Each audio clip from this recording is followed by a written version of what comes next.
ہندوستان کے عجائبات، ہندوستان میں کون کون سی ایسی جگہیں جو آج بھی موجود ہیں، جو پراسرار ہیں اور عجیب و غریب ہیں، شاید آپ جانتے ہوں، شاید نہ جانتے ہوں۔ شمس خونی خبیث کون تھا اور انڈیا کے کس شہر سے اس کا تعلق تھا، اور یہ کس طرح انسانوں کو اذیت دیتا تھا، اور کمال خان پٹھان یہ شخص کون تھا، اور وہ خونی خبیث جب بنے تو کس نے ان کو شکست دی، اور گوریا ستی کہ جس کے بارے میں شاید آپ جانتے ہوں، آج ہم اس کے بارے میں بات کریں۔ بسم اللہ الرحمن الرحیم۔ السلام علیکم ورحمۃ اللہ وبرکاتہ۔ میں نئے آنے والے معزز ممبران کو اپنے گھر میں خوش آمدید کہتا ہوں، اور امید کرتا ہوں کہ آپ تمام لوگ خیریت سے ہوں گے۔ جس طرح ہماری ایک سیریز چل رہی ہے میتھولوجی کی، آج اسی سیریز کا یہ چوتھی ایپیسوڈ ہے، جس کے اندر ہم ذکر کریں گے کہ وہ خونی خبیث کون تھے، اور خبیث بیسیکلی کہتے کسے ہیں، اور سفلیات میں یعنی کہ جو عمل سفلی کرنے والے لوگ ہیں جو آج بھی موجود ہیں ہندوستان، پاک و ہند میں اور پاکستان میں اور دنیا بھر میں، وہ کس طرح اس کے ذریعے لوگوں کو نقصان پہنچاتے ہیں، اور وہ کون سی علم سفلیات کی طاقتیں ہیں، وہ کون سی شیاطینوں کی طاقتیں ہیں جن کو وہ اپنے بس میں کرتے ہیں اور پھر لوگوں کو نقصان پہنچاتے ہیں۔ وہ کون سے معاملات ہیں کہ جس نے لوگوں کو علم سفلیات کرنے پر مجبور کر دیا۔ آج ہم اس ٹاپک پہ کھل کے آپ سے بات کریں گے انشاءاللہ، اور ہم اپنے پروگرام کا آغاز کرتے ہیں۔ سب سے پہلے میں آپ کو یہ بات بتاؤں کہ جو لوگ اس عملیات سفلی کے اندر پڑ جاتے ہیں، دراصل ان کا مقصد کم وقت میں جلدی کامیاب ہونا ہوتا ہے۔ اب اس میں وہ لوگ جلدی کامیاب ہوتے ہیں کہ اب جیسے مثال میں آپ کو یہ دوں کہ اگر ہم افریقہ کی بات کرتے ہیں، اگر ہم USA کی بات کرتے ہیں، اگر ہم UK کی بات کرتے ہیں، اور اگر ہم انڈیا کے ایسے شہروں کی بات کرتے ہیں کہ جہاں پہ غیر مذہب لوگوں کا رجحان زیادہ ہے، اور غیر مذہب لوگوں کا رجحان کے ساتھ ساتھ ان کی رہائش زیادہ ہے وہاں پر، تو ظاہر سی بات ہے جہاں پہ اللہ کا ذکر نہیں ہوگا، رب کا ذکر نہیں ہوگا، تو وہاں پہ شیاطین جو ہوتے ہیں نا، وہ اپنے طاقت پر ہوتے ہیں، اپنے عروج پر ہوتے ہیں۔ جس طرح ہم یہ چیز دیکھتے ہیں کہ ہمارے روحانیت کا جو مرکز ہے، جو منبع ہے، وہ ہمارے خانہ کعبہ ہے، وہ مدینہ منورہ ہے۔ یقیناً اس کے بارے میں کہا جاتا ہے کہ جب ہم وہاں جا کے نماز کا اہتمام کرتے ہیں تو وہ ہمیں تقریباً کئی گنا زیادہ نمازوں کا ہمیں ثواب ملتا ہے، یا ہم وہاں جا کے کسی چیز کا عبادت کا اہتمام کرتے ہیں تو یقیناً ہمارے اندر روحانیت جلدی پیدا ہوتی ہے۔ کیوں؟ کیونکہ اس جگہ پر رب کی رحمتیں ہوتی ہیں، کیونکہ رب کی رحمت اس لیے ہوتی ہے کہ وہاں پہ جو نا اللہ رب العزت کے محبوب آرام فرما رہے ہیں، اور جو رحمت اللہ رب العزت ایک دفعہ جس جگہ پہ نازل کر دے، پھر اس کے اثرات قیامت تک رہتے ہیں۔ بالکل اسی طرح جس جگہ پر اللہ رب العزت کا غضب نازل ہوا ہو، یعنی کہ اللہ رب العزت کا عذاب نازل ہوا ہو، تو وہ جگہیں جو ہوتی ہیں نا وہ پھر شیطان کا مسکن بن جاتی ہیں۔ جس طرح میں نے ابھی آپ کو نیک لوگوں کو طریقہ کار سمجھایا کہ جو لوگ فلاں جگہ مدینے جاتے ہیں، مکے جا کے عبادت کرتے ہیں تو ان کا ثواب دگنا ہو جاتا ہے، اسی طریقے سے جو شیاطین عاملین جو ہوتے ہیں جب وہ کسی ایسے مقام کا تعین کرتے ہیں اپنے عمل کرنے کے لیے، تو ان کی جو شیطانی قوتیں ہیں نا وہ بالکل اپنے عروج پر آ جاتی ہیں، وہاں پہ وہ چیز جلدی آسانی کے ساتھ ہو جاتی ہے۔ اب جیسے مثال کے طور پہ آپ کو اپنے مذہب کی اور اپنے دین کی اہمیت اس وقت پتہ چلتی ہے کہ جب آپ غیر مذہبوں کے درمیان رہ رہے ہوتے ہیں، اس وقت آپ کو پتہ چلتا ہے کہ آپ کیا ہیں، اس وقت آپ کو اس چیز کی اہمیت کا اندازہ ہوتا ہے۔ تو اب میں بات کو اپنی مختصر کرتا ہوں۔ اب میں آپ کو یہ بتانا چاہتا ہوں کہ یہی عاملین ہوتے ہیں جو ایسی جگہوں کا تعین کرتے ہیں، پھر ان شیطانی قوتوں سے مدد لیتے ہیں ان جگہوں پر جا کر، یا ایسی جگہوں پہ جو ویران ہوں، جو بنجر ہوں، جہاں پہ اللہ کا قہر ہو، کیونکہ وہاں پہ شیطان خوش ہوتا ہے۔ اگر میں جادوئی کے متعلق آپ سے بات کرتا ہوں، کیونکہ ظاہر سی بات ہے جادو کے اندر ان خونی خبیثوں کا ایک بہت گہرا تعلق ہے، باقاعدہ جادو کے ذریعے ان خبیثوں کو جگایا جاتا ہے، ان سے کام لیا جاتا ہے۔ سب سے پہلے میں آپ کو جادو کے بارے میں بتاؤں کہ جادو کی تو خیر کئی اقسام ہیں، کیونکہ ہر دور میں ہر مختلف طریقوں سے جادو رہا ہے، ہر قوم میں جادو اپنے الگ الگ اقسام اور الگ الگ طریقوں سے رہا ہے۔ جس طرح اگر ہم قبالہ کی بات کرتے ہیں وہ ایک الگ طریقے سے رہا ہے، اگر ہم اہل ہند کی بات کرتے ہیں ان کا جادو ایک الگ طریقے سے رہا ہے، ہم اگر پاکستان کی بات کرتے ہیں تو یہاں جادو کے طریقہ کار الگ رہا ہے۔ تو ہم اس کی اقسام بیان نہیں کر سکتے کیونکہ اس کی اقسام لا تعداد اقسام ہے اس کی جادو کی، لیکن اس کا حقیقت ایک ہی ہے۔ کیا؟ اس کی حقیقت صرف اور صرف یہی ہے کہ شیطان کو راضی کرنا، یعنی کہ شرک کرنا۔ اب کچھ لوگ شرکیہ کلمات سے شیطان کو راضی کرتے ہیں، کچھ لوگ شرکیہ کلمات سے شیطان کو راضی نہیں کرتے بلکہ وہ اپنے اعمال سے اس کو راضی کرتے ہیں، تو غلط کام کرنا۔ ایک بات یاد رکھنا کہ جادو کے اندر ہر وہ چیز جادو کے زمرے میں آتی ہے جو حرام طریقے سے استعمال کی گئی ہو، یہاں تک کہ اگر حلال جانور ہو اس کو بھی حرام طریقے پہ اگر استعمال کیا جائے تو وہ بھی جادو کے زمرے میں آتا ہے۔ یعنی کہ جس طرح ہم بکرا ذبح کرتے ہیں، اللہ کی راہ میں قربانی کرتے ہیں، ہم اس کو اللہ اکبر کہہ کے کرتے ہیں تو یہ حلال ہے، لیکن یہی حلال جانور اگر ہم بغیر تکبیر کے پڑھیں اور ایک جھٹکا لگا کے اس کو ذبح، اس کی گردن اڑا دیں اس کو، تو یہ شرک ہو جاتا ہے، یہ حرام ہو جاتا ہے، اس کا گوشت کھانا بھی آپ کے لیے حرام ہو جاتا ہے۔ تو اس معاملات میں شیطان آپ سے خوش ہوتا ہے۔ اب جب شیطان آپ سے خوش ہوگا نا تو پھر وہ آپ کا معاون و مددگار ہوگا، پھر وہ آپ اپنے شیاطین اپنے چیلوں کو بھیجے گا کہ جاؤ اس کی یہ کرو، اس کا وہ کرو۔ اب لوگ یہ کہتے ہیں کہ جس شخص کے اوپر جادو ہوا ہو، جس شخص کے اوپر کالا جادو ہوا ہو، تو اس کا اتار بھی وہی شخص کرے گا جو کالا جادو رکھتا ہے۔ لوگوں کی ایک بہت بڑی غلط فہمی ہے ایک بات یہ کہ لوگ سمجھتے ہیں نا کہ یار اگر کسی کے اوپر کالا جادو ہوا ہے تو اس کا اتار کالے جادو والا ہی کرے گا، جبکہ ایسا نہیں ہے۔ اس کی مثال ایسے ہے جیسے آپ کے بدن کے اوپر غلاظت لگی ہوئی ہے، گندگی لگی ہوئی ہے، آپ نے اس کو صاف کرنے کے لیے پیشاب کر لیا اپنے اوپر، کیا کر لیا؟ آپ پیشاب کر کے صاف کر رہے ہیں۔ اس کی مثال ایسے ہوئی ہے آپ کی۔ جو لوگ یہ سوچتے ہیں نا کہ کالا جادو ان پر ہوا ہے تو وہ کالا جادو ہی اتار کرے گا، میں نے بہت پیاری مثال دی آپ کو۔ میں سمجھتا ہوں اب آپ کا ذہن کانسیپٹ ہو گیا ہوگا، کیونکہ اگر ایسی بات ہوتی نا تو اللہ رب العزت کبھی بھی سورہ فلق اور سورہ ناس کو نہ اتارتا، وہ کبھی بھی نہ کہتا کہ وَقُلْ جَاءَ الْحَقُّ وَزَهَقَ الْبَاطِلُ، کہ اور کا وہ حق آیا باطل مٹ گیا۔ یہ کانسیپٹ آپ تھوڑا سا اپنے دماغ سے نکالیں۔ جادو جو نا یہ بیسیکلی غلاظت ہی ہے نا، گندگی ہے نا، ناپاکی ہے نا۔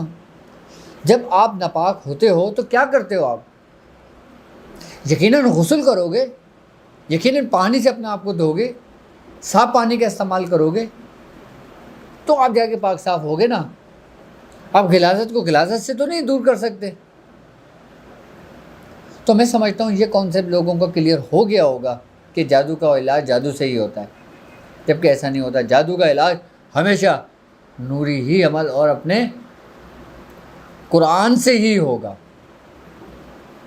لیکن اس کو بس سمجھنے کی بات ہے، کیونکہ جو جتنا غلیظ جادو ہوگا نا، اس کو اتار کرنے والا پھر اتنا ہی معتبر اور اتنی ہی ریاضت کا مالک ہونا چاہیے کہ جس کو وہ شخص اس کو اتارے گا۔ کوئی چیز بھی پڑھ کر اس مرض میں آپ کو آرام تو آ سکتا ہے، لیکن وہ چیز ختم نہیں ہو سکتی۔ ختم اسی صورت میں ہوگی جب وہ ایک ترتیب اور ایک پورے پروسیس سے گزرے گی۔ یہ جادو کے بارے میں تھوڑا سا آپ کو سمجھانے کا مطلب میرا یہی تھا کہ انہی خبیثوں کے ذریعے، انہی شیاطینوں کے ذریعے یہ باقاعدہ چیزیں جادوؤں میں استعمال کی جاتی ہیں، اور پھر یہ لوگوں کے اوپر اپلائی کیا جاتا ہے۔ آئی نا بات سمجھ میں؟ تو میں سمجھتا ہوں کہ اب آپ کو یہ ان کے بارے میں سمجھ میں آ گیا ہوگا کہ جادوگر جادو کے ذریعے ان خبیثوں کو استعمال کیوں کرتے ہیں اور کس طرح کرتے ہیں۔ کیوں کرتے ہیں؟ لوگوں کو نقصان پہنچانے کے لیے، اس لیے کہ یہ کام جلدی ہو جاتا ہے۔ کیوں؟ کیونکہ جو چیز ابھی میں نے جس طرح آپ کو میں نے سمجھایا ایک بات، کہ جو ایک گڑھ ہو گمراہی کا، برائی کا، ایک اندھیرے کا، تو وہاں پہ شیاطینی چیزیں اپنی قوت اپنے عروج پر ہوتی ہیں، تو اس لیے یہ چیزیں جلدی ہوتی ہیں، یہ خبیث جلدی حاضر ہوتے ہیں۔ اچھا خبیث ہے کیا بیسیکلی؟ خبیث بیسیکلی وہ لوگ ہوتے ہیں جو بد مذہب ہوتے ہیں اور ناپاکی کی حالت میں مرتے ہیں، یعنی کہ حادثاتی اموات میں ان کی موت واقع ہوتی ہے۔ وہ پھر جو ان کے جو ہمزاد ہوتے ہیں نا، پھر وہ یہ صورت اختیار کر جاتے ہیں کہ وہ ایک خبیث کے مانند ہو جاتے ہیں۔ آئی نا بات سمجھ؟ اب میں سمجھتا ہوں کہ خبیث کے بارے میں آپ کو ڈیفینیشن سمجھ میں آ گئی ہوگی آسانی کے ساتھ۔ اچھا خونی خبیث کسے کہتے ہیں؟ خونی خبیث اسے کہتے ہیں جو عاملین جو حضرات ہوتے ہیں نا، جو سمجھ لیں کہ وہ چاہے کسی بھی مذہب سے ان کا تعلق ہو، آئی بس سمجھ میں، لیکن جب ان کی شیطانی قوت ان کی زندگی میں اتنی عروج پر ہوتی ہے نا، جب وہ لوگ مرتے ہیں کسی حادثاتی موت پہ، یا پھر جن کے تابع یہ ہوتے ہیں، یا ان جس عامل کے تابع جو خبیث ہوتے ہیں، جو شیطانی چیزیں ہوتی ہیں، ایک وقت ایک آتا ہے کہ جب کوئی عامل چکتا ہے نا، تو یہی جو شیاطینی چیز ہوتی ہیں اس عامل کو مار دیتی ہیں۔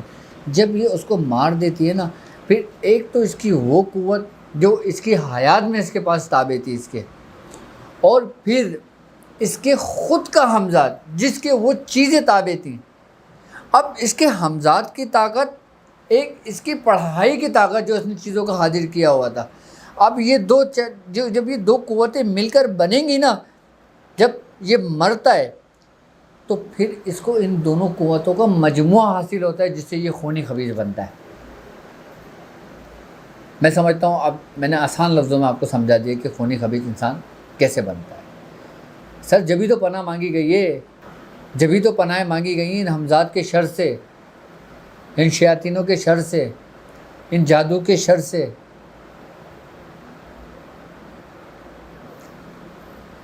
آپ دیکھیں نا کہ سرکار دو عالم صلی اللہ علیہ وآلہ وسلم کا فرمان ہے، آپ نے فرمایا کہ جب سورج غروب ہو جایا کرو، جب سورج غروب ہو جایا کرے تو آپ اپنے گھر کے برتنوں کو اوندھا کر دیا کریں، ڈھک کے رکھ دیا کریں، کیونکہ اس وقت شیطان آزاد کر دیے جاتے ہیں۔ یہ وہی ہمزاد شیاطین ہوتے ہیں جو حادثاتی اموات میں جن کی موت ہوئی ہوتی ہے، جن کے ہمزاد بھٹک جاتے ہیں۔ یہ وہی شیاطین ہوتے ہیں جو پھر لوگوں کو جو تنگ و پریشان کرتے ہیں۔ کیوں کہا گیا ہے کہ بیت الخلاء میں جب آپ داخل ہو تو آپ دعا پڑھ کے داخل ہو؟ اب بعض اوقات لوگ باتھ روم کے اندر داخل ہو جاتے ہیں، پھر بولتے ہیں اللہم انی اعوذ بک من الخبث والخبائث۔ نہیں، باتھ روم میں داخل ہونے سے پہلے پڑھنا چاہیے، باتھ روم میں داخل ہونے کے بعد نہیں پڑھنا چاہیے۔ یہ بھی غلطی ہے ہم لوگوں کی۔ اچھا، آج کل ہمارے گھر میں روزمرہ میں ایک چیز میں آپ کو یہ چیز بتاتا چلوں کہ جو لوگ متاثر ہیں نا، زیادہ تر جن کے گھروں کے اندر ان شیاطینی چیزوں کا جو اثرات ہو جاتے ہیں نا، اس کی ایک بیسک وجہ ہے اٹیچ بات۔ اٹیچ بات سمجھتے ہیں نا آپ؟ یعنی کہ کمرے کے اندر ہی باتھ روم کا ہونا، کمرے کے اندر ہی باتھ روم کا ہونا، اس سے شیاطین کو آسانی ملتی ہے کمرے کے اندر داخل ہونے کے لیے۔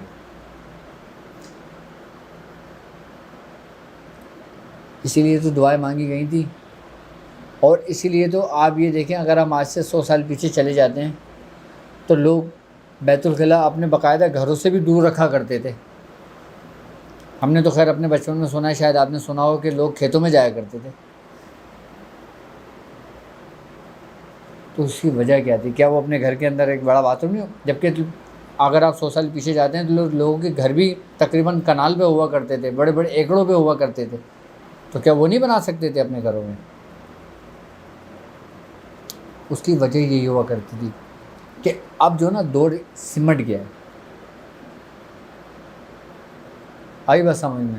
اب ہر چیز نا یہ سمجھ لیں کہ گھٹ مٹ گئی ہے۔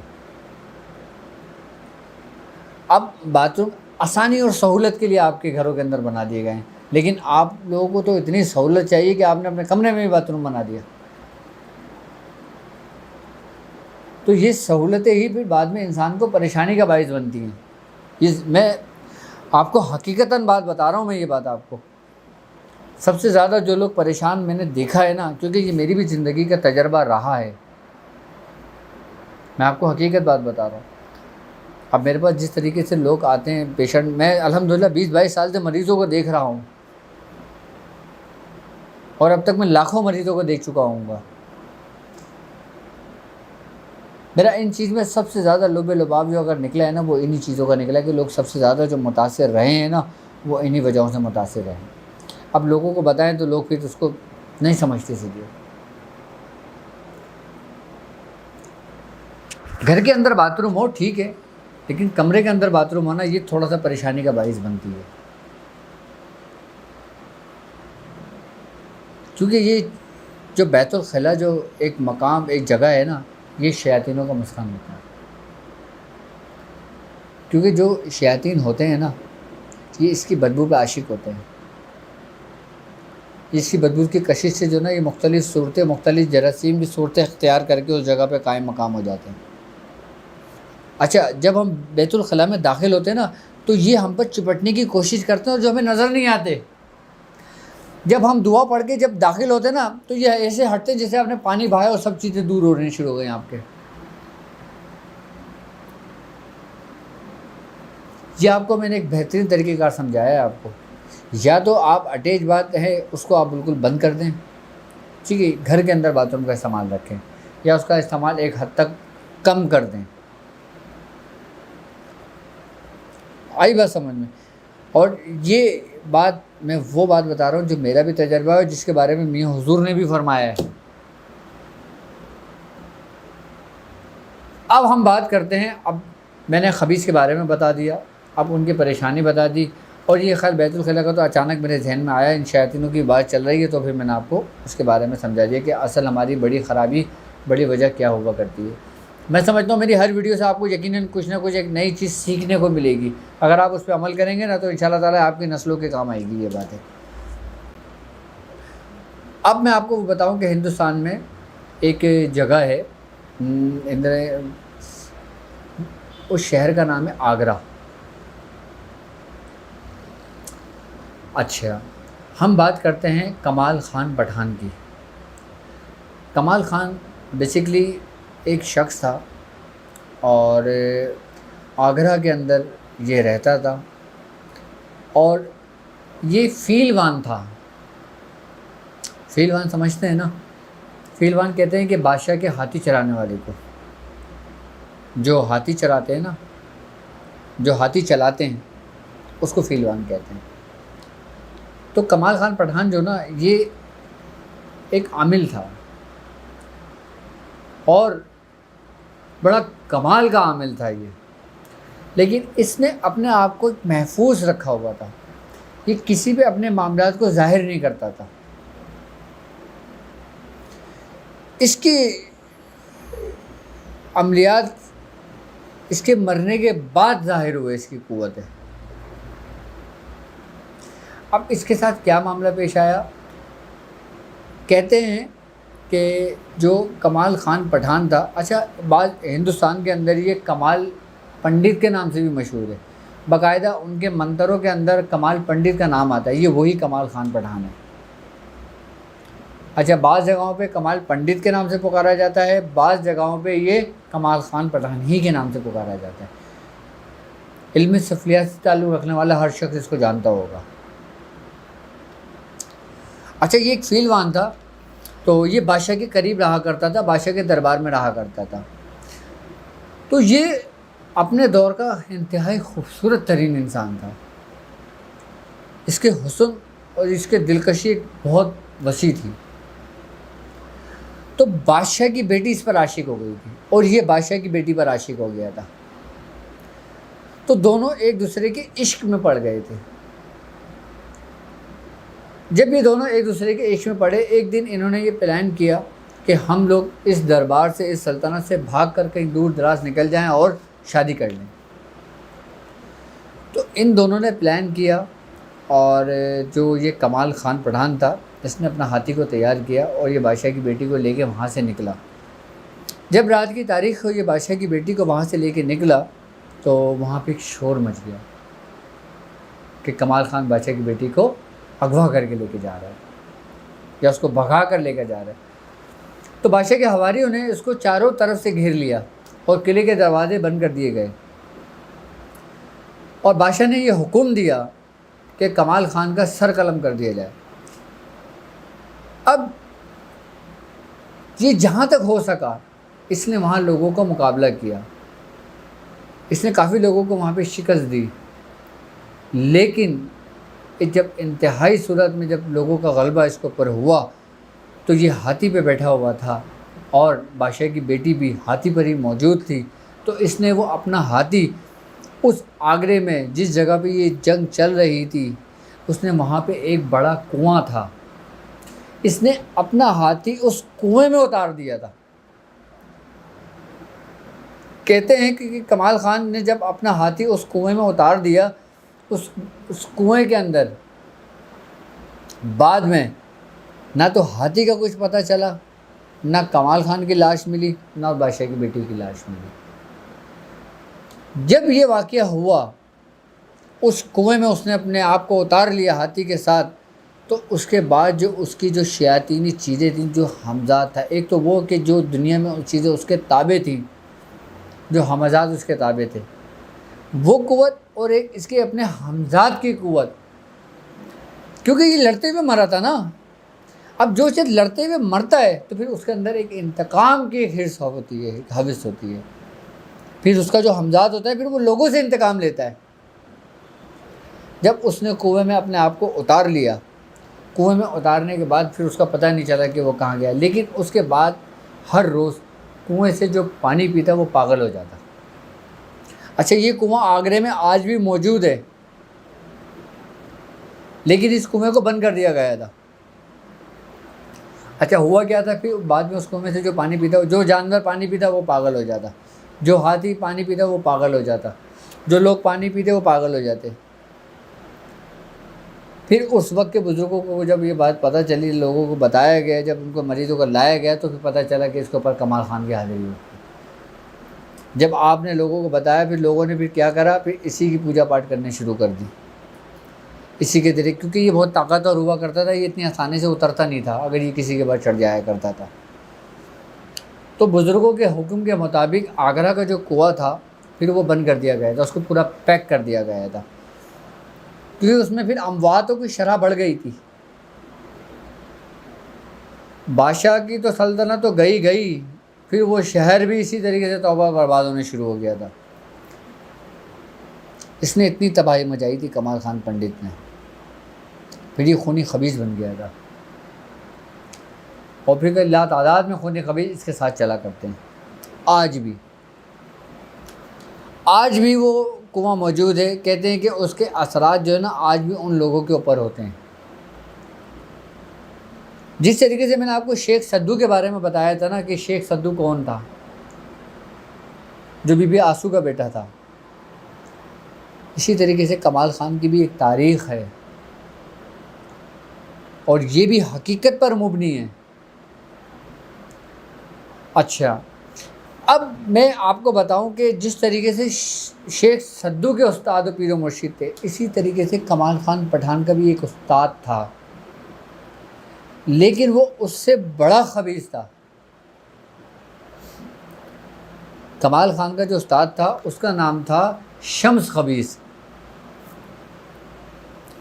یہ میں کوئی کہانیاں نہیں سنا رہا ہوں آپ کو، یہ حقیقت پر مبنی واقعات ہیں۔ یہ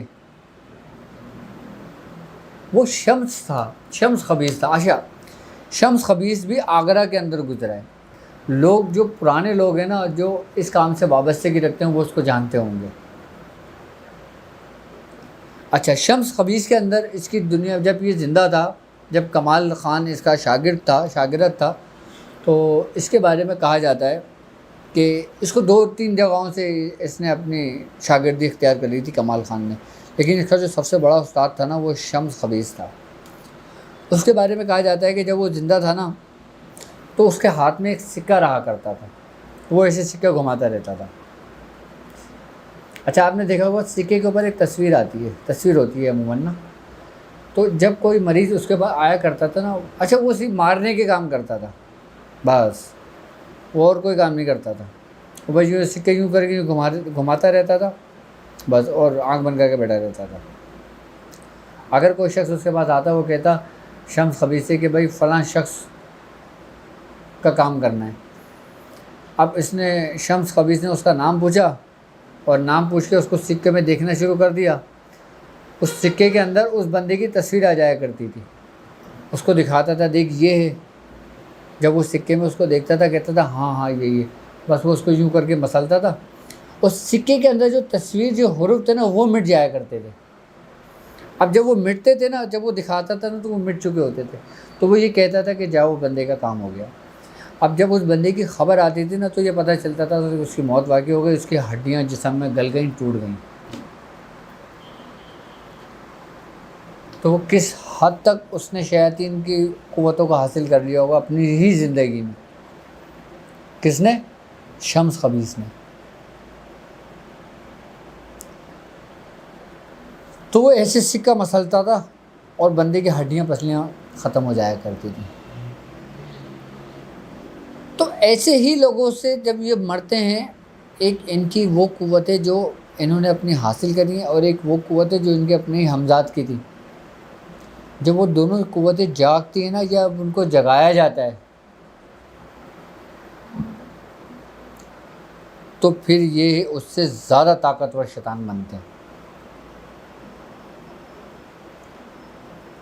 بعض جگہوں پہ دیکھا گیا ہے کہ جو غیر مذہب کے جو لوگ ہیں، جن کے بڑے بڑے لوگ ہیں جو یہ کام کرتے ہیں، وہ اس کے عامل ہوتے ہیں باقاعدہ، شمس خبیث کے اور کمال خان کے، لیکن وہ اس کو اپنے سینوں میں محفوظ رکھتے ہیں، راز رکھتے ہیں، لوگوں کو نہیں بتاتے وہ لوگ بھی، لیکن سارا کام وہ اسی کے ذریعے کر رہے ہوتے ہیں۔ کیونکہ یہ دو چیزیں، شمس خبیث اور یہ کمال خان، ایسے ہیں کہ یہ بڑی بڑی جو ہندوانی چیزیں ہوتی ہیں نا، یہ اس کو اپنے کنٹرول میں کر لیتے ہیں۔ ہندوستان کے اگر تاریخ کے اندر جتنے شیاطین گزرے ہیں نا، یہ سمجھ لو کہ ان کو سب کو اپنے ماتحت کر لیتے ہیں۔ یہ اتنی شیاطینی قوتیں ہوتی ہیں کہ مالک ہوتے ہیں۔ اب اگر آپ کے گاؤں میں، آپ کے شہر میں، آپ کے محلے میں، آپ کے گھر میں، یا آپ کی جگہ پہ اگر کوئی شخص ان امراض میں مبتلا ہو، وہ مرض جن کا تعلق شمس خبیث سے، کمال خان سے ہو، اب اس کا علاج سمجھ لیں۔ پہلے میں اس کے اثرات کا بتا دیتا ہوں آپ کو کہ انسان کے جسم میں کیا کیا اثرات پیدا ہوتے ہیں۔ سب سے پہلے بات یہ ہوتی ہے کہ مریض نیم پاگل ہو جاتا ہے۔ آپ نے ایک بیماری کا نام سنا ہوگا جسے کہتے ہیں شیزوفرینیا۔ جسے کہتے ہیں ڈیمینشیا. اگر ہم یہ دیکھیں، اگر اس کی انتہا کو دیکھیں نا، تو اس کی ابتدا ہوتی ہے اس سفلی علم کے اس عمل کی، اس کی کیفیت کہ وہ نیم پاگل ہو جاتا ہے. اچھا، نیم پاگل ہونے کے ساتھ ساتھ اس کے جسم کے اوپر جو نا ددوڑے پڑنے شروع ہو جاتے ہیں، اور ددوڑے ایسے پڑتے ہیں کہ جیسے آپ نے رنگ دیکھے ہوں گے، جیسے 5 کا سکہ ہوتا ہے یا بڑا سکہ ہوتا ہے نا، اس سے بڑے بڑے رنگ پڑنے شروع ہو جاتے ہیں، اور یہ پھر پورے رنگ باڈی پہ پھیلتے ہیں. مختلف جسم کے اوپر رنگ پڑتے ہیں. یہ پہلے تو ایسے ہوتے ہیں کہ جیسے سرخ کلر کا ہوتا ہے، اس کے بعد یہ پھر نیلے کلر کے ہو جاتے ہیں، اور پھر جب یہ کالے کلر میں ہو جائے تو انسان کی موت واقع ہو جاتی ہے. یعنی کہ یہ 3 حصوں میں اپنا روپ بدل کے انسان کو مارتے ہیں. پہلی کیفیت جب وہ لال رنگ پڑیں، اور پھر دوسری کیفیت کہ جب وہ نیلا پڑنے شروع ہو جائے. یعنی کہ جب لال رنگ ہوتے ہیں تو انسان 25% ختم ہو جاتا ہے، جب نیلا رنگ پڑنے شروع ہو جاتے ہیں تو 50% انسان اندر سے ختم ہونے شروع ہو جاتا ہے، اور جب پورا بلیک پڑ جاتا ہے تو پھر 100% ان شیاطینوں کے ہاتھوں مارا جاتا ہے. لیکن ایک بات یاد رکھنا، ان شیاطین کے ہاتھوں بھی مارا جانے والا شخص یہ بھی ایک شہادت کا ادنا درجہ ہے. یعنی کہ اس کا ہمزاد نہیں بھٹکے گا، اس کی روح نہیں بھٹکے گی. ایک مسلمان شخص اگر اس مرض میں مبتلا ہوا، پھر اس کی موت واقع ہو گئی، تو یہ بھی شہادت کا ایک درجہ ہے. یہ بات یاد رکھنا.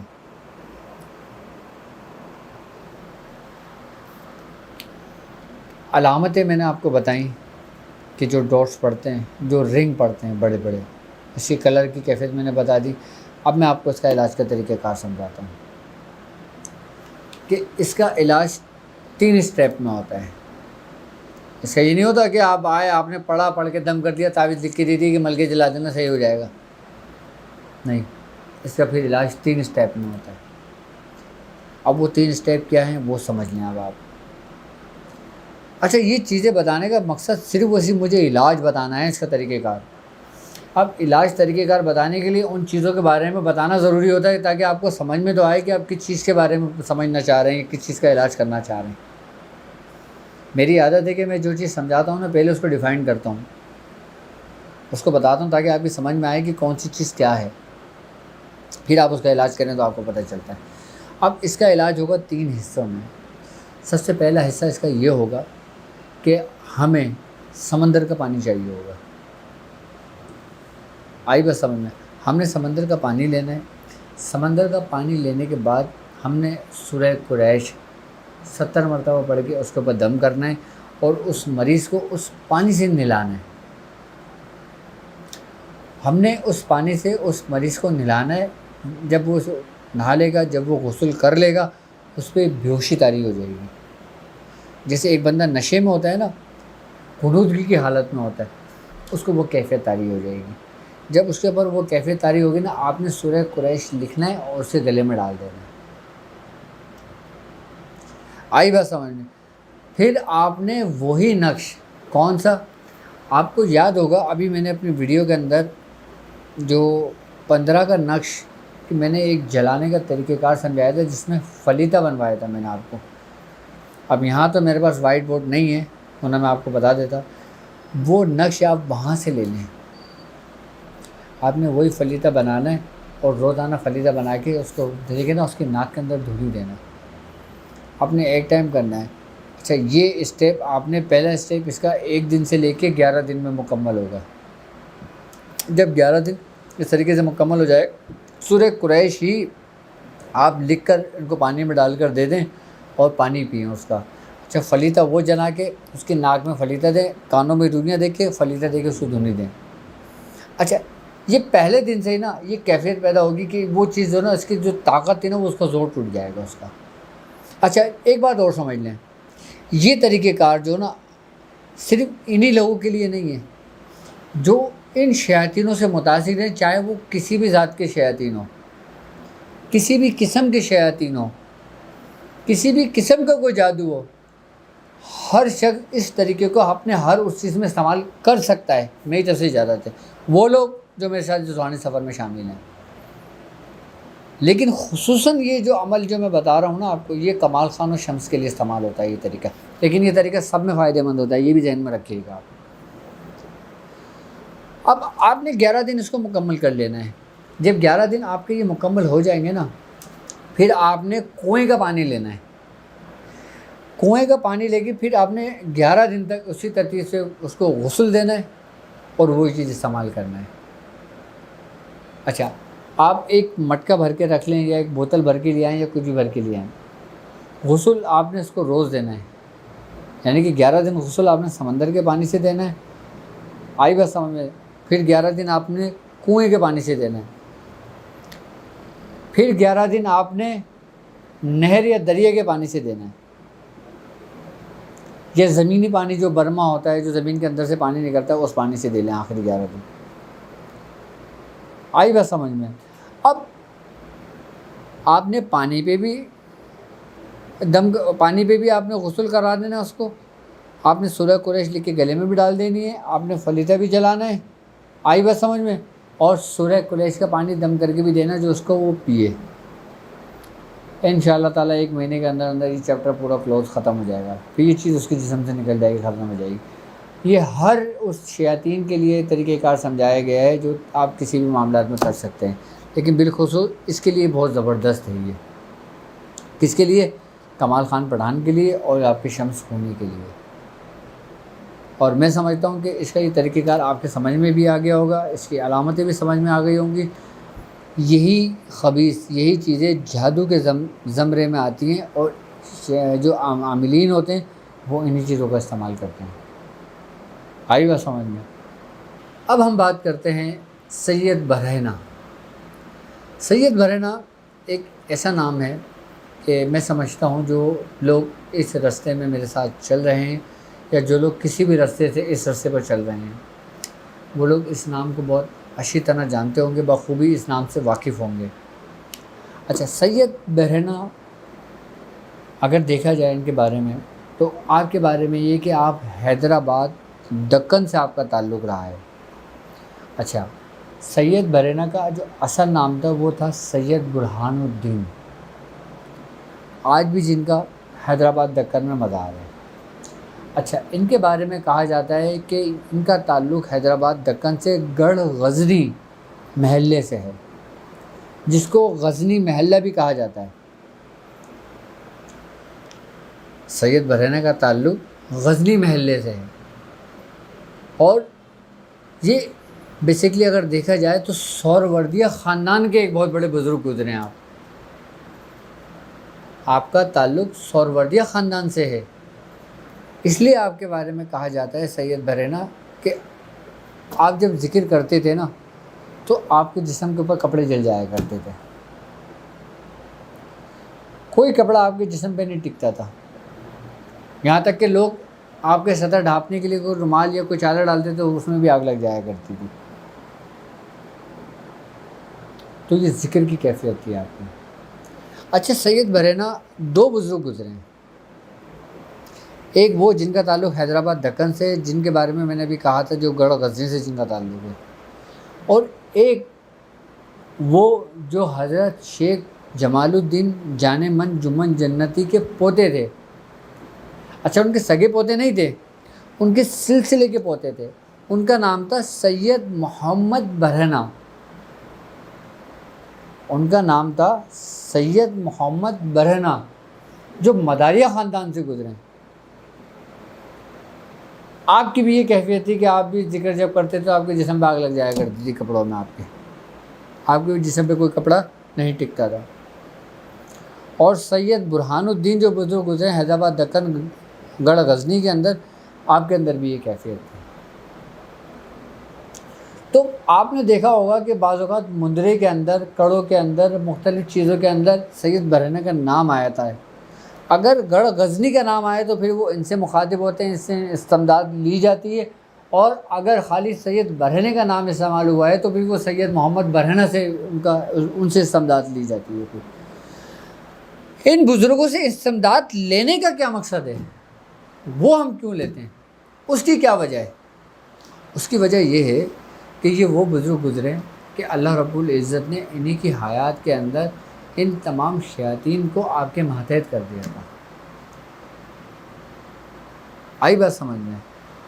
تو کوئی شیاطین جنات، کوئی شیاطینی چیزیں چاہے وہ کسی بھی مذاہب سے تعلق رکھتی ہوں، وہ ان کے سامنے نہیں ٹکتی تھی۔ کہتے ہیں کہ حضرت سید بحرینہ کے بارے میں کہ آپ کی نظر جب اٹھتی تھی نا، جہاں تک آپ کی نظر جاتی تھی نا، وہاں تک شیاطین جل جاتے تھے اور جل کے باقاعدہ نیچے گرتے تھے۔ آپ کی یہ کیفیت تھی۔ آپ جس جگہ سے گزر جاتے تھے اس جگہ پہ شیاطین نہیں گزرتے تھے، اور 40 دن کے بعد شیاطین اس راستے سے گزرتے تھے، کیونکہ اس سے پہلے اگر وہ گزرتے تھے تو وہ جل جاتے تھے۔ یہ کیفیت آپ کے اندر پتہ ہے کیوں پیدا ہوئی تھی؟ اللہ کے ذکر سے۔ کیوں بزرگان دین فرماتے ہیں کہ اللہ کے ذکر سے غافل نہ رہو؟ کہ جب انسان اللہ کے ذکر میں مشغول ہو جاتا ہے نا، جب وہ گم ہو جاتا ہے نا، تو پھر وہ نہیں رہتا، وہ ہو جاتا ہے۔ آئی نا بات سمجھ میں؟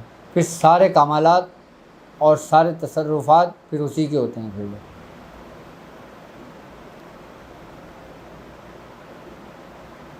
کیونکہ یار کو اتنا یاد کرو کہ وہ تم میں یار نظر آنے لگے، تو یہ وہ اس ذکر کی برکت تھی۔ ارے کچھ بزرگ فرماتے ہیں، ہمارے میاں حضور فرماتے ہیں کہ جو سید بحرینہ تھے نا، یہ اللہ ہو کے عامل تھے، اور انہوں نے اس قدر اللہ ہو کا ذکر کیا تھا کہ یہ جس جگہ اللہ ہو کرتے تھے وہاں پہ آگ لگ جایا کرتی تھی، اور پھر دنوں وہ آگ جلتی رہتی تھی، بنا لکڑی کے، بنا کسی چیز کے۔ تو یہ کمال آپ کو حاصل ہو گیا تھا۔ اسی لیے ان سے امسنداد لی جاتی ہے کہ تاکہ ان شیاطینوں کا جو بعض اوقات ایسا ہوتا ہے، آپ ایک چیز تجربہ کر کے دیکھنا، اگر کسی کے اوپر حاضری ہو، اگر کسی کے اوپر شیاطین ہو، اگر کسی کے اوپر کوئی ایسے معاملات ہو، آپ ان کے کان میں ذرا یہ بات تو کہو جو میں نے کہہ رہا ہوں آپ سے، کہ تمہیں حضرت شیخ جمال الدین جانے من جمن جتی کا سلام ہے۔ سلام بیسیکلی اس خبیث کو نہیں کہا جا رہا، اس شخص کو کہا جا رہا ہے جس کے کان میں سلام کیا جا رہا ہے۔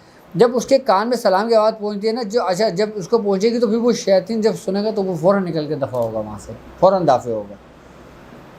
یہ نہ سمجھنا کہ آپ کا سلام ان کو کہا جا رہا ہے جو خبیث، جو شیاطین، جو لوگ، جو ملعون اس کے خبیث اس کے جسم کے اندر میں داخل ہے، اس کو نہیں کہا جا رہا سلام۔ سلام اس شخص کو ہی کہا جا رہا ہے کہ جس کے اندر وہ موجود ہے، کیونکہ اس کے اندر سلامتی آئے گی تو پھر نحوست شیاطینی اس کے جسم سے باہر نکلے گی نا، اور سلامتی کس کی طرف سے آ رہی ہے؟ آپ یہ کر کے دیکھنا، آپ سید بحرینہ کا نام لے کے دیکھنا۔ اچھا یہ شرک نہیں ہے، ہاں یہ بھی بات ہے، یہ نہ سمجھنا کہ یہ شرک ہے۔ شرک وہ ہوتا ہے جو ہم اللہ کی ذات میں کسی کو شامل کرتے ہیں۔ آئی نا بات سمجھ میں؟ ہر چیز کا ایک طریقہ کار ہوتا ہے، ایک پروسیس ہوتا ہے۔ اب وسیلہ بھی تو کوئی چیز ہے نا، ہم وسیلے کے ذریعے، وسیلے کے عوض سے ان چیزوں کو طلب کرتے ہیں۔ تو یہ وہ وسیلہ ہی جو بزرگوں کے نام ان کے کانوں میں لے کے کہا جاتا ہے نا، یہ وہی انہی وسیلے کے ذریعے کام کیا جاتا ہے، تو کام جلدی ہو جاتا ہے ہمارا۔ اب سید بحرینہ کا جو اچھا، سید بحرینہ کے بھی لوگ باقاعدہ ان کی روحانیت کے بھی عاملین ہوتے ہیں، جو باقاعدہ ان کی روحانیت سے استمداد لیتے ہیں، ان سے مدد لیتے ہیں، پھر وہ مختلف طریقے سے پھر کڑے پڑے جاتے ہیں۔ حضرت سید بحرینہ کے اگر کڑے میں بولوں تو کڑے تو بہت سارے ہیں، تو میں ابھی چاہتا ہوں کہ آپ صرف اور صرف سورہ قریش پہ توجہ کریں، سورہ قریش کی رسی کو مضبوطی سے تھامیں۔ جس دن آپ نے سورہ قریش کو سمجھ لیا نا، آپ یقین کریں کہ آپ یہ سمجھیں گے کہ یہ سمجھ لیں کہ اگر کوئی مسلمان یہ پڑھتا ہے نا تو اس کے لیے تو اللہ کے رازوں میں سے ایک راز ہے۔ اگر کوئی غیر مذہبی یہ چیز پڑھتا ہے نا، وہ یہ سمجھے گا کہ یہ بڑا مہا منتر ہے، یہ یعنی کہ اس سے بڑا کوئی منتر نہیں ہے، معاذ اللہ، پھر لوگ یہ سمجھیں گے اس کو۔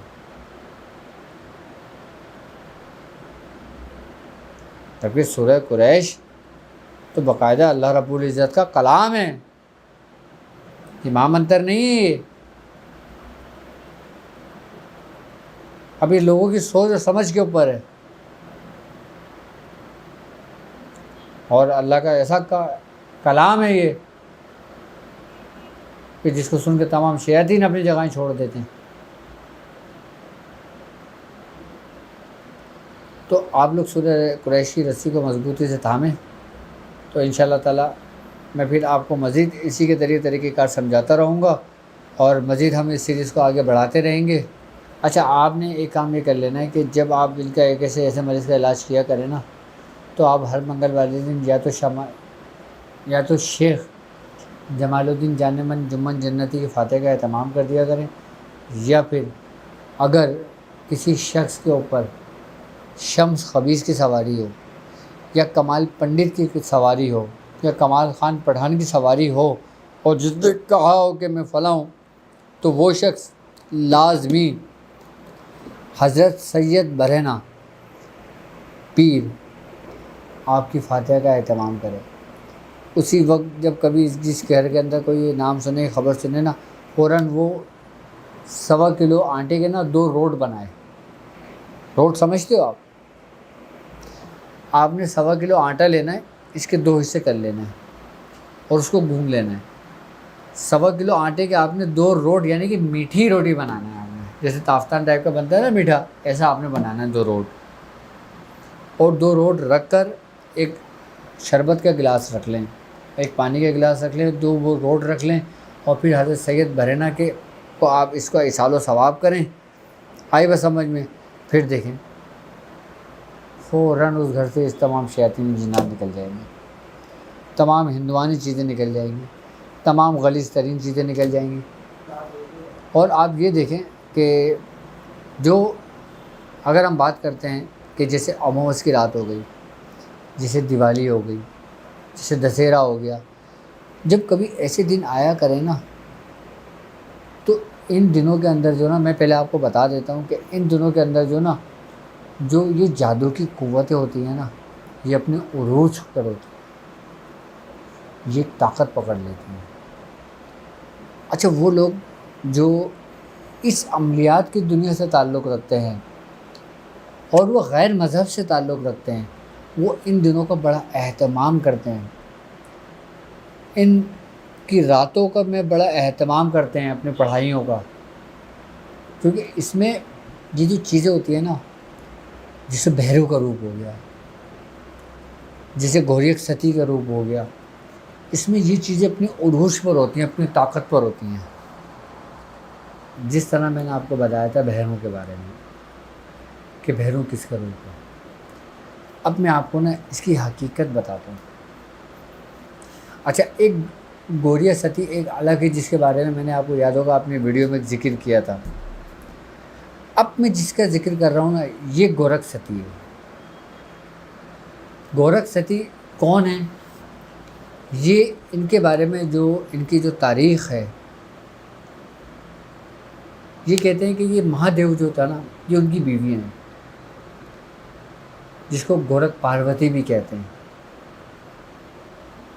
اور دوسری بیوی اس کو ستی کہتے ہیں اس کو۔ اچھا، ستی جو تھی نا، اس کا جو باپ تھا نا، وہ مہادیو کو پسند نہیں کرتا تھا، وہ ستی کو پسند نہیں کرتا تھا۔ اچھا، وہ بھی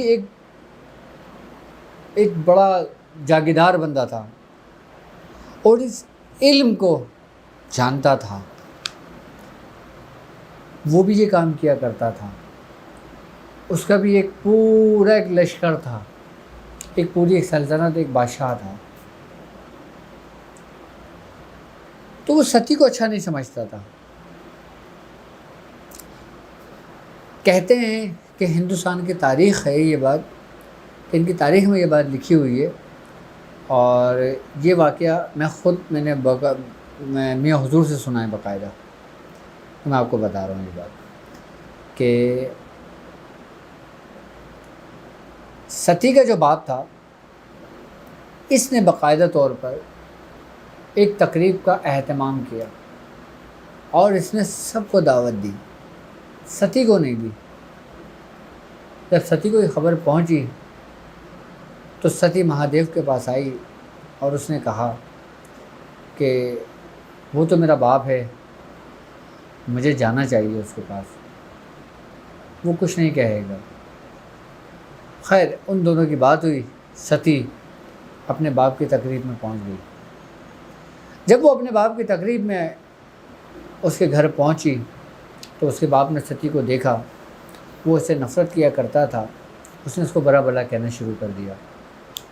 جب اس نے اس کو برا بھلا کہنا شروع کر دیا تو ستی جو تھی نا یہ کرودھ میں آ گئی، یعنی کہ غصے میں آ گئی، اور اس کا کرودھ، اس کا غصہ اس حد تک بڑھا کہ اس کے جسم میں آگ لگ گئی ستی کے۔ اور جب اس کے جسم میں آگ لگی تو اس کے جسم کے 52 ٹکڑے ہو کے زمین پہ بکھر گئے مختلف جگہوں پہ۔ کتنی جگہوں پہ؟ 52 جگہوں پہ اس کے ٹکڑے بکھر کے مختلف جگہوں پہ پھیل گئے۔ جو مہادیو تھے یہ اپنے تپسیا میں بیٹھے ہوئے تھے۔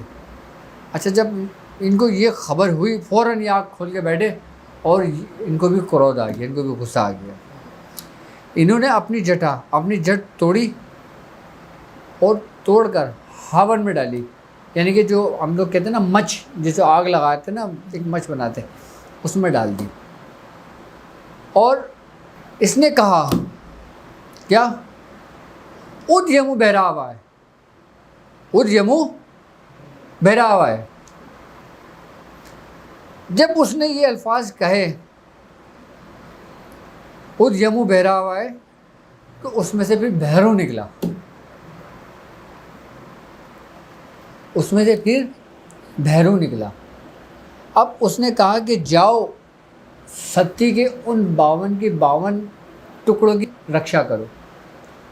تو کہتے ہیں کہ جب بھیرو جب نکلا تھا تو نکلنے سے پہلے اس نے مہادیو سے کہا کہ کیا میں اکیلا ان سے جنگ کر سکتا ہوں؟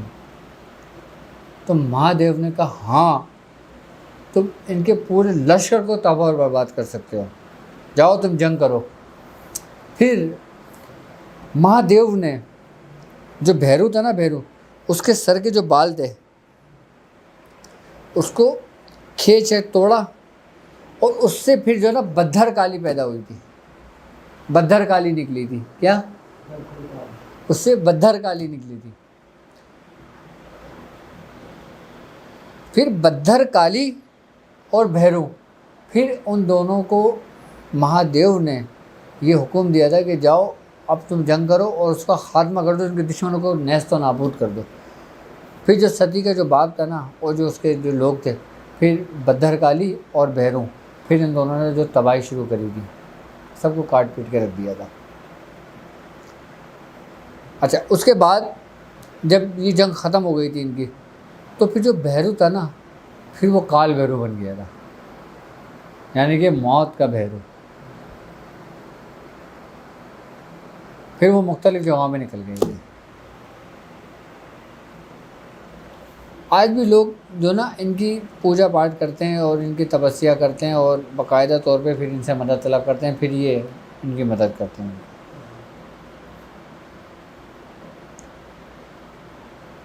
اب یہ کتنی انتہا کی طاقت کو ہوتی ہیں یہ چیزیں جی۔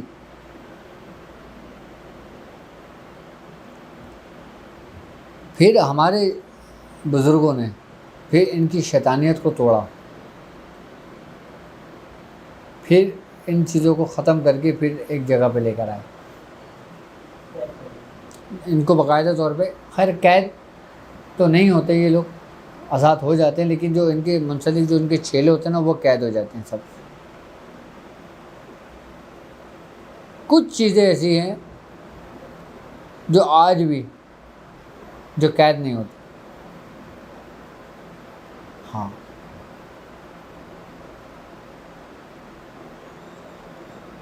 کیا سمجھتے ہو تم بہروں کے روپ کو؟ اس کی پڑھائی کرنا آسان ہے؟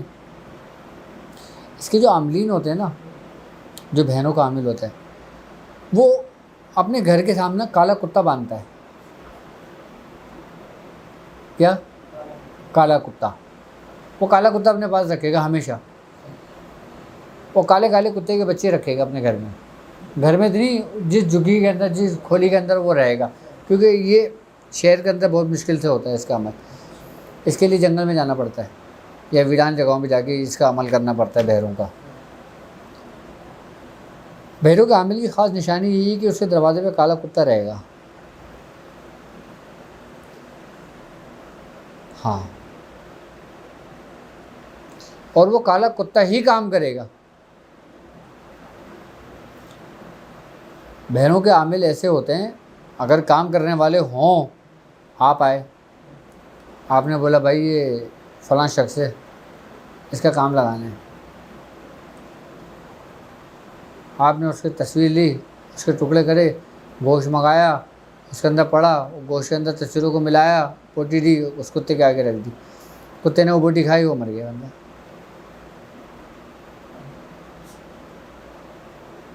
کتنی ظالم چیز ہوں گی.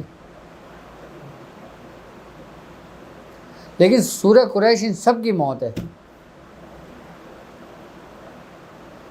ہاں،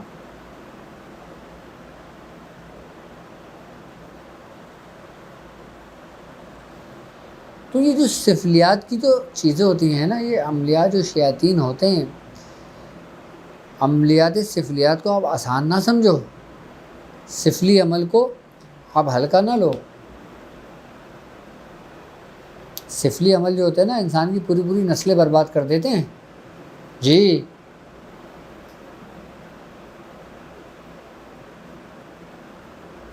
تو سائیں ابھی یہ ایسے بہت بہت ہندوانی چیزیں ہیں.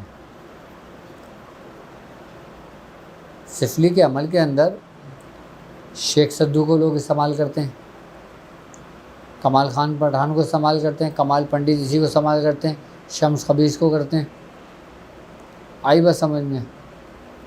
اور آپ کے اس کو کالے کلوے کو کرتے ہیں، کچے کلوے کو کرتے ہیں، بہنوں کو کرتے ہیں، بدھر کالی کا استعمال کرتے ہیں، مسان کی رانی کو کرتے ہیں. ہاں، مہاکالی کو کرتے ہیں. ہاں، مائی ہولکا کو کرتے ہیں. مائی ہولکا سمجھتے ہو؟ مائی ہولکا کے بارے میں تھوڑا سا بتا دیتا ہوں. مائی ہولکا کے بارے میں نا مجھے یاد آ گیا ایسی. مائی ہولکا جو تھی نا، کہتے ہیں اس کے بارے میں کہ یہ نمرود کی بیٹی تھی. کس کی؟ مائی ہولکا جو تھی نا، یہ نمرود کی بیٹی تھی. اچھا، جب نمرود نے حضرت ابراہیم علیہ السلام کو جلانے کے لیے آگ لگائی تھی، جس طریقے سے آگ بڑھتی تھی نا، تو بادشاہ کی جو بیٹی تھی نا مائی ہولکا، اس کو نا حضرت ابراہیم علیہ السلام سے عشق ہو گیا تھا. جب حضرت ابراہیم علیہ السلام کو منجیل میں ڈال کر جب اس آگ میں پھینکا گیا تھا نا، تو کہتے ہیں تاریخ میں کہ مائی ہولکا نے بھی جو نا اپنے آپ کو آگ میں چھلانگ لگا دی تھی. کس نے؟ مائی، جو نمرود کی بیٹی تھی، وہ جل گئی تھی. وہ جل کر خاک ہو گئی تھی. لیکن اللہ رب العزت نے اپنے دوست کو محفوظ کر دیا. تو مائی ہولکا کے بارے میں یہ اس کی تاریخ. اچھا، کچھ لوگ ہولی جو ہوتی ہے نا، وہ اس سے بھی منسوخ کرتے ہیں کہ ہولی جو نا اس کی یاد میں ہولی کھیلی ہے، اس کی یاد میں وہ کرا جاتا ہے. کہ ہولی کے اندر جو آگ لگائی جاتی ہے نا، ہولی کے اندر تم نے دیکھا ہوگا آگ لازمی لگاتے ہیں، وہ اس کی یاد میں آگ لگائی جاتی ہے مائی ہولکا کی. ہولی تو خیر کسی اور وجہ سے کری جاتی ہوگی ان کے یہاں، لیکن کچھ لوگ کیا کہتے ہیں کہ ہولی کے اندر جو آگ لگائی جاتی ہے نا، یہ مائی ہولکا کی اس میں یاد میں لگائی جاتی ہے آگ. یہ نمرود کی بیٹی تھی. وہ تاریخ بڑی عجیب ہے بھائی ہندوستان کی. اگر بر صغیر پاک ہند کو دیکھیں نا، اگر بر صغیر کو ہم دیکھتے ہیں نا، تو ہندوستان بہت قدیمی شہر رہا ہے، یعنی کہ ہزاروں سال پرانا جس کی تاریخ ہے، اور بڑے عجیب و غریب واقعات ہوئے ہیں. یہ سب کچھ پہلے ایک ہی تو تھا سارا، یہ تو بعد میں تقسیم ہوا ہے نا سارا معاملہ. تو ہم جب روحانیت کی بات کر رہے ہیں، عجائبات کی دنیا کی بات کر رہے ہیں، تو ظاہر سی بات ہے ہم تاریخ پہ بات کر رہے ہیں. تو مائی ہولکر تو وہ تھی. اچھا اس کو بھی باقاعدہ اس سے بھی کام دیے جاتے ہیں، ہاں اس کی بھی پڑھائی ہیں. ہاں تو علم سفلی جو ہوتا ہے نا، یہ بہت خطرناک ہوتا ہے. اس کا بھی ڈسا ہوا پانی نہیں مانگتا. لیکن سب سے بڑی بات یہ کہ سفلی علم کے بارے میں اگر میں آپ سے کہوں نا، تو اس سفلی عمل نے سب سے زیادہ مسلمانوں کو نقصان پہنچانے کی کوشش ہر دور میں کی گئی ہے. کیا؟ ہر دور میں کی گئی ہے. آپ یہ دیکھیں کہ اگر میں مسلمان بادشاہوں کے بارے میں آپ کو بتاؤں، ہر بادشاہ جو ہندوستان میں گزرا ہے نا، یہ سمجھ لیں کہ یہ کسی نہ کسی بزرگ کا نور نظر رہا ہے.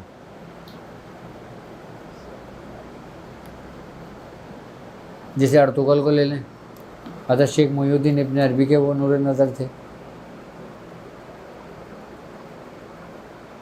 آئی نا بات سمجھ میں؟ اب جیسے حضرت کیا نام ہے، حضرت میں بتاؤں گا حضرت شیخ بہاؤالدین نقش بند، ان کے جو پیر تھے نا، اس کے حضرت شیخ بہاؤالدین نقش بند کے جو پیر تھے، تیمور لنگ ان کا مرید تھا.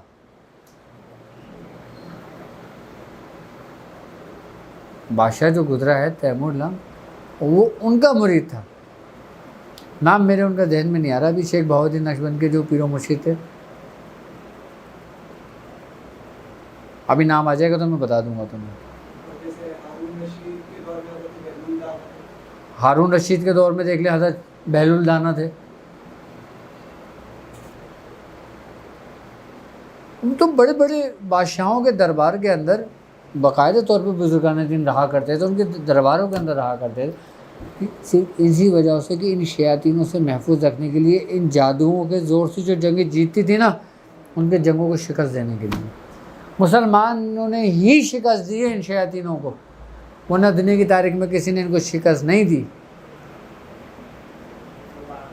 یہ مسلمان ہی بزرگان دین، ہمارے ہی آبا و اجداد، تمہارے ہی آبا و اجداد، انہی کے آبا و اجداد ہیں جنہوں نے ان جادو کو، ان شیاطینوں کو شکست دی، ورنہ کسی اور مذہب نے شکست نہیں دی. سبوں نے گھٹنے ٹیک دیے، صرف واحد اسلام مذہب رہا جو شکست دے دی. سمجھتا ہوں کہ یہ پروگرام آپ کو سمجھ میں آ گیا ہوگا، اور اب مجھے اجازت دیجیے اس بات پہ کہ آپ اپنا بہت زیادہ خیال رکھیں گے.